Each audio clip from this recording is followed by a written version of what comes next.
అందరికీ నమస్కారం. నోరు జారిన పవన్ కళ్యాణ్ తీవ్ర దుఃఖంలో ఫ్యాన్స్. ఈ విషయాలను తెలుసుకుంది వీడియో కంప్లీట్‌గా చూడండి.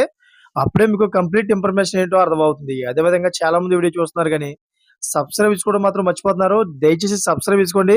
సబ్స్క్రైబ్ చేసుకోవడం వల్ల నేను చేసే ప్రతి ఒక్క అప్డేట్ మీరు ముందుగానే పొందగలుగుతారు. అదే విధంగా చాలా మంది లైక్ చేయడం మర్చిపోతున్నారు. దయచేసి లైక్ చేయండి. లైక్ చేయడం వల్ల ఈ ఇన్ఫర్మేషన్ మనం చాలా మందికి రీచ్ అయ్యే వాళ్ళు అవుతాం. ఇంక లేట్ చేయకుండా వీడియోలోకెళ్ళిపోదాం.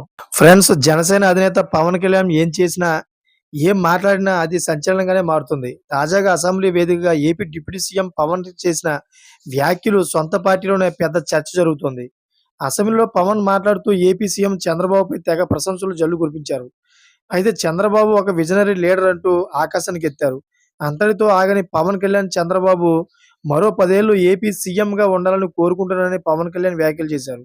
ఇప్పుడు ఈ వ్యాఖ్యలపైన ఏపీ రాజకీయాల్లో తీవ్ర చర్చ జరుగుతుంది. మరి ముఖ్యంగా జనసేన పార్టీలో పెద్ద ఎత్తున చర్చకు దారితీసింది. అసలు పవన్ కళ్యాణ్ ఎందుకు ఇలాంటి వ్యాఖ్యలు చేశారని జనసేన సైనికులు చెవులు కొరుక్కుంటున్నారు. తాము అధినేత సీఎం కావాలనుకుంటుంటే ఈయనేమో మరో 10 ఏళ్ల పాటు చంద్రబాబు సీఎంగా ఉండమని అంటున్నారని జన సైనికులు తెగ ఫీల్ అవుతున్నారు.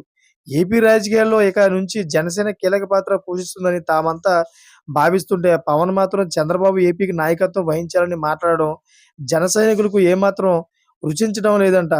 మరి ముఖ్యంగా పవన్ సామాజిక వర్గంతో పాటు కొన్ని బీసీ సామాజిక వర్గాలు పవన్ మాటలను తీవ్రంగా తప్పుపడుతున్నారని జనసేనలో జరుగుతున్న చర్చ. Thanks for watching friends.